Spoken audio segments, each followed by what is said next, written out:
and touch the sound of silence.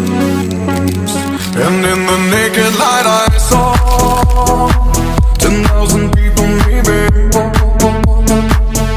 People talking without speaking, people hearing without listening, people writing songs that voices never share, and no one dared disturb the sound of silence. Fool said, you do not know.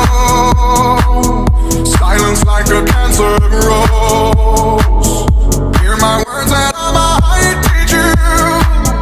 Lay my arms and I might reach you. But my words, like silent raindrops, fell